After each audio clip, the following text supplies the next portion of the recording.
नमस्कार दोस्तों, स्वागत है आपका हमारे चैनल कहानियों की दुनिया बाय वानी में। तो हमारी आज की कहानी है आखिरी खत। तो चलिए शुरू करते हैं। दहेज की भारी मांग के कारण सगाई टूटने पर युवती ने आत्महत्या की। सुबह का अखबार पढ़ा तो मन भारी हो उठा। वही पुरातन खबर जो प्रायः सुर्खियां बनती हैं और वर्षों से बनती चली आ रही हैं। ना जाने इसका अंत कब होगा। इस खबर ने एक बार फिर साक्षी की कहानी याद दिला दी। साक्षी की कहानी कोई कपोल कल्पित कथा नहीं, सच्चाई है। वर्षों पहले की घटना आंखों में आंसू बनकर छलक उठी। उस सुबह 4 बजे फोन की घंटी ने हड़बड़ाकर उठा दिया था। खबर मिली थी नीरजा दी, साक्षी दीदी ने आत्महत्या कर ली। मैं उनकी छोटी बहन ममता बोल रही हूँ। क्या? मेरा सर्वांग सिहर उठा था। साक्षी मेरी बचपन की सखी, हंसमुख, मिलनसार, जिंदादिली से भरपूर। कॉलेज में भी हम दोनों साथ थे। मैं हिंदी ऑनर्स की छात्रा थी और वो गणित की। ऐसी अभिन्न मित्रता जैसे 2 शरीर और 1 प्राण। नीरजा, हम दोनों कभी जुदा नहीं होंगे, कहने वाली साक्षी इस तरह अचानक मुंह मोड़कर उस दुनिया में चली जाएगी जहां से कोई वापस नहीं लौट सकता, इसकी कल्पना तक ना थी। मैं भागी भागी साक्षी के घर पहुंच गई।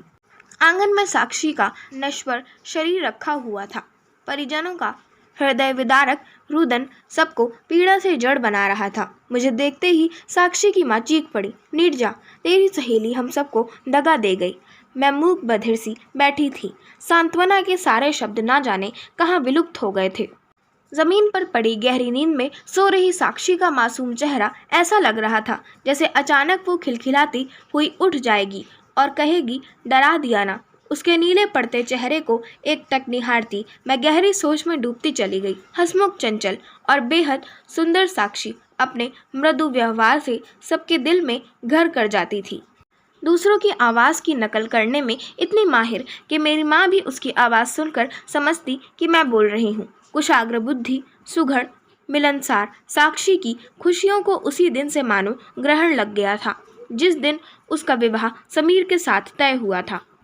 विवाह तय होने पर भावी खुशनुमा जीवन की मधुर अनुभूति ने उसके मासूम हृदय पर जो मीठी सी दस्तक दी थी, वो कल गहरे घाव में बदल उसका जीवन ही लील जाएगी। साक्षी को इसका तनिक भी आभास ना था। उसने जब अपने भावी पति समीर के बारे में मुझे बताया था, तब उसके मुखड़े पर प्रतिबिंबित लज्जा की लाली और आंखों की चमक में बहुत कुछ कौंधा था। उसकी आशाएं, सपने, उसकी प्रतीक्षा मानो मुखर हो उठी थी। वो MBA करके मुंबई की एक बड़ी कंपनी में काम करते हैं। अपना फ्लैट, कार, सब कुछ है। वो बहुत सुंदर है। उसकी पलकें लाज से भारी हो उठी थीं। हाँ भाई, अब तो तुझे ससुराल और अपने उन के सिवा कुछ भी अच्छा नहीं लगेगा। इतने बड़े घर की बहू जो बनने जा रही है, लगता है शादी के बाद तू मुझे भी भूल जाएगी। मैंने मीठी चूहल की तो वो बेसाख्ता मेरे गले से लिपट भीगे स्वर में बोली, कैसी बातें करती है रे नीरू। मैं और तुझे भूल जाऊं, दुनिया इधर की उधर हो जाए, पर यह कभी नहीं हो सकता। एक तू ही तो है जिससे मैं सारा दुख दर्द बांट सकती हूँ। कितना गलत कहा था साक्षी ने। कहाँ बांटवाई वो अपना सारा दुख दर्द। अगर मुझे उसकी खंडित मानसिक दशा का जरा भी अनुमान होता तो क्या आज मैं वो सारे रिश्ते नाते तोड़ जा सकती। भीषण आर्तनाद, भारी विलाप के स्वर ने मेरी सोच पर विराम लगा दिया था। साक्षी का पार्थिव शरीर 4 कंधों पर चढ़कर अंतिम यात्रा हेतु तैयार था। हे ईश्वर, जो कुछ साक्षी के साथ घटा किसी भी लड़की के साथ ना घटे। मन ही मन प्रार्थना करती मैं जार जार रो पड़ी थी। हृदय वेदना से फटा जा रहा था और भीगी आंखों में बीती घटनाएं पुनः चलचित्र की भांति नृत्य कर उठी थीं। अपनी सगाई के दिन कितनी खुश थी साक्षी। सबकी नज़रें बचाकर वह बार बार ड्रेसिंग टेबल की दराज में रखी समीर की तस्वीर निहार रही थी। उसकी ये हरकत मेरी दृष्टि से छिपी नहीं थी और चोरी पकड़ी जाने पर कितनी लजा गई थी वह और मैं दिल खोलकर हंस पड़ी थी। समीर और उसके परिवार वालों को देखकर सबने साक्षी के भाग्य को सराहा था। माता पिता, 2 छोटी बहनें, एक छोटा भाई, भरा पूरा परिवार था समीर का। अब साक्षी प्रायः सपनों की मादक दुनिया में खोई रहती। 2 महीने बाद शादी की तिथि निर्धारित हुई थी। एक दिन वह मेरे घर आई तो उसके सुंदर मुखड़े पर विषाद की गहरी बदलियां देख मैंने टोका था, क्या हुआ साक्षी? नीरजा, क्या बेटी के रूप में जन्म लेना पाप है? ये तू क्या कह रही है? मैं हतप्रभ थी। लड़कियों के गुण, उनकी शिक्षा, आचार व्यवहार, सब कुछ रुपयों के आगे गौण क्यों समझ लिए जाते हैं। अगर समीर एक अच्छे उपयुक्त वर हैं तो क्या मैं भी उनके योग्य नहीं हूँ? आखिर हुआ क्या? उन लोगों ने 7 लाख कैश और एक मारुति वैन मांगी है। पता है मुझे उदास देखकर पापा ने क्या कहा? बोले, बेटी मन में कोई अपराध बोध मत पालो, ये समाज की रीत है, पिता का फर्ज है। तुम बस आने वाले खुशनुमा भविष्य के बारे में सोचो। पर नीरजा, आज मुझे अपने अस्तित्व पर शर्म आ रही है। पापा घर के बगल की 4 कट्ठा जमीन भी बेच रहे हैं, जहां हमारा बचपन खेलते कूदते घरौंदे बनाते गुजरा है। वो फूट फूट कर रो पड़ी थी। मेरी समझ में नहीं आ रहा था मैं उसे कैसे सांत्वना दूं। मैं भी तो एक लड़की थी, उसी की तरह विवाह की दहलीज पर खड़ी, भविष्य के सुंदर स्वप्न बुनती, पर भीतर से भयभीत। समाज, रीति रिवाज, इन सब चीज़ों से मुझे भी तो 2-4 होना पड़ेगा, यह सोचती गहरी व्यथा से प्रत्यक्ष साक्षात्कार करती। वक्त अपनी गति से बीतता रहा। साक्षी की विवाह की तिथि विभिन्न कारणों से टलती रही। एक दिन मैंने पूछा तो वो फट पड़ी। अब मैं क्या कहूँ? मेरे भावी ससुर जी का कहना है पहले उनकी बेटी का ब्याह होगा, फिर हमारी शादी होगी। पापा बता रहे थे हमारे दिए रुपये ही उन्होंने अपनी बेटी के ससुराल वालों को दिए हैं। अच्छा, कब होगी तेरी ननंद की शादी? दिसंबर में। इसका मतलब है जनवरी फरवरी में तेरे ब्याह की मिठाई खा सकूंगी, है ना? मैंने हंसकर कहा था तो वो भारी स्वर में बोली थी, पता नहीं। इंसान जो सोचता है हमेशा वही नहीं होता। वक्त कभी कभी हर मोड़ पर परीक्षक की तरह खड़ा मिलता है। ना जाने साक्षी को अभी कितनी परीक्षाओं से गुजरना था। इस बीच एक ऐसी घटना घटी जिसने साक्षी को तोड़कर रख दिया। एक सुबह उसके भावी ससुराल से फोन आया कि गाड़ी और शेष 2 लाख रुपए जो विवाह के समय देने थे सप्ताह भर के भीतर दे दिए जाएं, तभी विवाह की तिथि तय होगी। साक्षी के पिता ने बार बार विनती की कि वे अतिशीघ्र सब कुछ दे देंगे। शादी जल्द से जल्द नहीं हुई तो लोग तरह तरह की बातें बनाएंगे। समाज और रिश्तेदारी में भी विभिन्न तरह की बातें उठेंगी। लगभग 1.5 वर्ष से केवल तिथियां दी जा रही हैं, पर समीर के पिता की एक ही जिद थी, अभी सब कुछ दे दिया जाए। जून से पहले सप्ताह में शादी जरूर हो जाएगी। साक्षी के पिता मजबूर थे। मन में विचारों का बवंडर उठ खड़ा हुआ था। आखिर क्यों बार बार शादी की तिथि बढ़ाई जा रही है? लड़का सगाई के बाद ना तो एक बार भी आया है, न कभी फोन या पत्र के माध्यम से संपर्क हुआ है। ऊपर से बार बार रुपयों की मांग, कोई संवेदना, कोई गहन विचार नहीं। बेटी की चिंता उन्हें घुन की भांति अंदर ही अंदर खाए जा रही थी। चिंता का परिणाम यह हुआ कि अचानक गहरे मानसिक तनाव के कारण हृदयाघात से मौत। इस घटना से पूरा परिवार सन्न रह गया और पिता की असमय मौत के लिए स्वयं को ही जिम्मेदार मानने वाली साक्षी पर कटे पंछी की तरह मर्मांतक पीड़ा के अगाध सागर में डूबती चली गई। साक्षी के पिता की मृत्यु का समाचार सुनकर उसके भावी ससुराल वाले भी मातम पूर्ति के लिए आए, तो समाज के गणमान्य लोगों ने भी जल्द से जल्द विवाह संपन्न कराने की बात कही। पर जिस व्यक्ति के मन में जीवित व्यक्ति के प्रति कोई संवेदना न हो, उस मृत व्यक्ति की आत्मा की शांति हेतु उपाय करने की याचना करना भी सर्वथा गलत साबित हुआ। दबी जुबान से ही सही, पर साक्षी के ससुर ने स्पष्ट कह दिया, हमने जो कहा है उसे तो आपको मानना ही होगा। आप जल्द से जल्द व्यवस्था करें। समीर दशहरे की छुट्टियों में आ रहा है, शादी भी हो जाएगी। साक्षी की माँ और बड़े भाई का बुरा हाल था। साक्षी के बाद उसकी छोटी बहन ममता का विवाह भी करना था। कैसे सारी व्यवस्था होगी, ये कराल प्रश्न मुंह बाए खड़ा था। आखिरकार तय हुआ कि साक्षी के पिता के प्रोविडेंट फंड और गांव की पुश्तैनी जमीन बेचकर किसी तरह साक्षी का विवाह कर दिया जाए। इन सारे घटनाक्रमों के बीच साक्षी जल बिन मछली की तरह तड़प रही थी। मैं साक्षी की आंतरिक वेदना से अनभिज्ञ नहीं थी। पल पल रिश्ते टीसते उसके घावों की पीड़ा में उसके घावों की पीड़ा को मैंने भी महसूस किया था। एक दिन वो घर आई तो उसके पिता की मौत पर दुख प्रकट करने के लिए फ़ोन किया था। आहत साक्षी ने विह्वल होकर मुझसे कहा था, लगता है समीर पिता के दबाव में आकर शादी कर रहा है। सूखी सी संवेदना प्रकट की उसने। उसके शब्दों में वेदना या प्रेम की ऊष्मा लेश मात्र न थी। ऐसा लगा मानो कर्तव्य निभाया हो।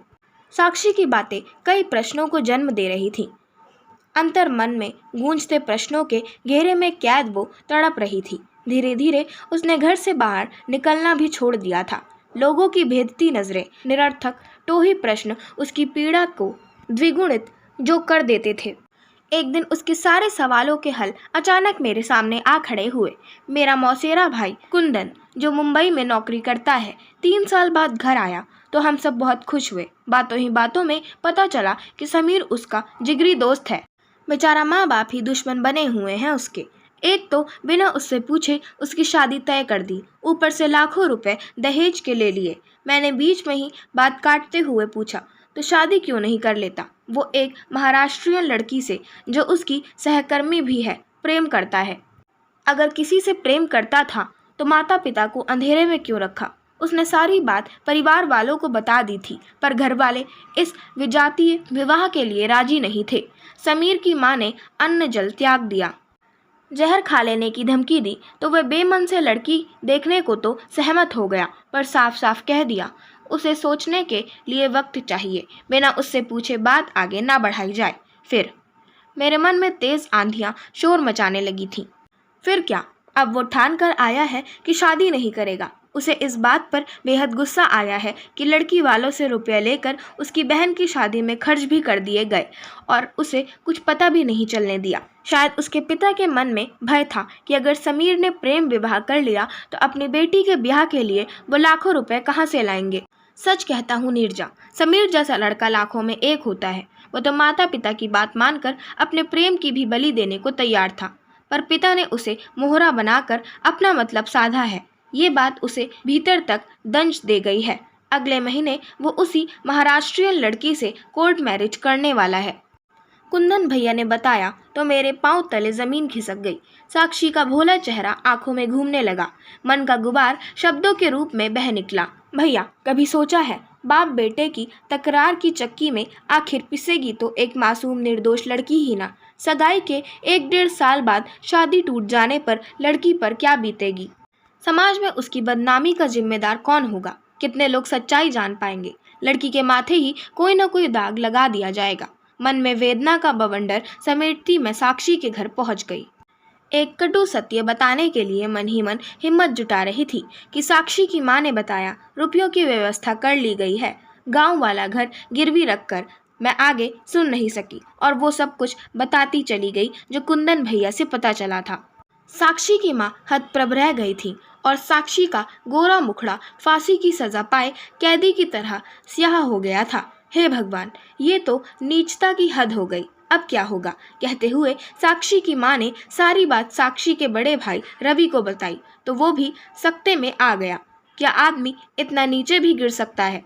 पैसों की खातिर अपने बेटे के साथ साथ एक मासूम लड़की की जिंदगी भी नर्क में झोंक दी कमीनों ने। अब तो वो चाहेंगे भी तो मैं अपने बहन को कुएं में नहीं धकेलूंगा। रुपए तो उन्हें हर हाल में लौटाने होंगे। बेटा, जोश से नहीं, होश से काम लो, साक्षी की माँ ने कहा। होश से ही तो काम कर रहा हूँ माँ, नहीं तो ऐसे पाखंडियों के खिलाफ मैं पुलिस में रिपोर्ट कर देता। पर जानता हूँ पुलिस कचहरी के चक्करों से हमारी ही बदनामी होगी, रवि ने कहा था। साक्षी, तू दुखी मत हो, ये तो अच्छा हुआ सब कुछ पता चल गया। अगर कहीं दबाव में शादी हो जाती और तुझे तकलीफ झेलने पर मजबूर होना पड़ता तब क्या होता? जहाँ विधि ने लिखा होगा वहाँ विवाह हो जाएगा, माँ समझाने लगी तो साक्षी चुपचाप उठकर भीतर चली गई थी। कुछ दिन बीते। एक दिन पता चला रवि के बार बार कहने पर भी समीर के पिता ने रुपये वापस नहीं किए थे। रवि बेहद खिन्न था और अचानक वो आघातदायी हृदय विदारक घटना घट गई। मानसिक परेशानियों का भीषण दबाव सहन कर सकने में असमर्थ साक्षी ने आत्महत्या कर ली। पूरी रात मैं सो नहीं पाई। आंगन में पड़ा साक्षी का मृत शरीर बार बार आंखों में कौंधता रहा। मैं अपने आंसुओं के सैलाब में डूबती चली गई। इस घटना के तीसरे ही दिन डाक से एक पत्र मिला। पत्र मेरे नाम था। लिखावट देखकर मैं चौंक पड़ी। ये तो साक्षी की लिखावट है। जल्दी से पत्र खोलकर पढ़ने लगी। जैसे जैसे एक एक शब्द पढ़ती गई, पूरा शरीर पसीने से भीगता चला गया। आंखों के सिवा पूरा शरीर जैसे जड़ हो गया था। उसने लिखा था, मेरी प्यारी सखी, मेरी वेदना और पल पल रिश्ते घावों की पीड़ा से तुम अनजान नहीं हो। सारा दुख दर्द सदा तुम्हारे साथ बांटती आई हूँ। अंतिम पीड़ा भी आज बांट लूँ। तुम्हें जब पत्र मिलेगा मेरा अस्तित्व मिट चुका होगा। बताओ नीरजा, मेरा क्या दोष था? क्यों मेरी मासूम भावनाओं के साथ खिलवाड़ हुआ? मेरी संवेदनाओं, भावनाओं, सपनों, उमंगों की जघन्य हत्या करने वाले समाज की मुख्य धारा से जुड़े लोग चैन से जी रहे हैं और मैं, जिसके अरमानों का खून हुआ, आत्महत्या पर मजबूर हूँ। आखिर क्यों नीरजा? क्या सिर्फ इसलिए कि एक लड़की की भावनाओं की कद्र आज भी किसी को नहीं है? मैं जानती हूँ मेरे जाने के बाद भी किसी को कोई फर्क नहीं पड़ेगा। मेरा दर्द केवल मेरे स्वजनों का दर्द मात्र बनकर रह जाएगा। न दहेज प्रथा के खिलाफ आवाज़ उठेगी, न बेटी का दर्द कोई समझेगा। समाज की नज़रों में मैं आज आत्महत्या कर रही हूँ, पर मेरी मौत तो उसी दिन हो गई थी जब मेरे विवाह की चिंता में पापा चल बसे थे। समीर ने कितनी आसानी से रिश्ता तोड़ दिया। भैया रुपया वापस पाने के जुगाड़ में लग गए और माँ ने कह दिया जहाँ लिखा होगा वहाँ विवाह हो जाएगा। पर नीरजा, सब भूल गए मैं कोई काठ की गुड़िया नहीं, जीती जागती एक स्त्री हूँ। सगाई के बाद समीर के साथ जो नेह बंधन जुड़ा तो मृत्यु पर्यंत कायम रहेगा। स्त्री एक बार ही किसी को अपना हृदय सौंपती है। मैंने भी समीर को पति मानकर सर्वस्व सौंप दिया था। अब कैसे किसी दूसरे के साथ निभा पाती? बोलो। सगाई के महीनों बाद भी मेरे प्रति कोई स्नेहिल संवेदना जागृत नहीं हुई थी। ये एक स्त्री का अपमान था नीरजा। मैं आहत हूँ, इस गहरे दंश से उभर नहीं पा रही हूँ। अनकही वेदना का भार असहाय हो उठा है, इसलिए कई उम्मीदें साथ लिए जा रही हूँ, पर ईश्वर से प्रार्थना करती हूँ कि मैं फिर लड़की के रूप में ही जन्म लूँ, जिसमें अपने सारे बिखरे ख्वाब सजा सकूँ। पर तब जब समाज से दहेज का कोड़ मिट जाए, विकसित समाज का ये बदनुमा दाग धुल जाए, फिर कोई लड़की भविष्य के मीठे सपनों का साक्षात्कार करने की तमन्ना लिए मृत्यु के अंधकार की साक्षी ना बने। क्या ऐसा स्वर्णिम समय कभी आएगा? अगर हाँ तो मैं भी आऊँगी, और नहीं तो समझना तुम्हारी साक्षी चली गई। बस अब आखिरी विदा पत्र पढ़कर मैं संज्ञा शून्य सी बैठी रह गई थी। क्या ऐसा समय कभी आएगा? इन शब्दों की गूंज से आत्मा छटपटाने लगी थी। वर्षों बीत गए, आज भी ये प्रश्न अंतर्मन में गूंज ही रहा है। आशा करती हूँ आपको हमारी आज की कहानी आखिरी खत पसंद आई होगी। अगर आपको हमारी आज की कहानी पसंद आई हो तो हमारे चैनल को सब्सक्राइब करें, वीडियो को लाइक करें और बेल आइकन दबाना ना भूलें। और हमें कमेंट कर ज़रूर बताएं कि आपको कैसी कहानियाँ पसंद हैं। हम वैसी ही कहानियाँ आपके लिए लाते रहेंगे। धन्यवाद।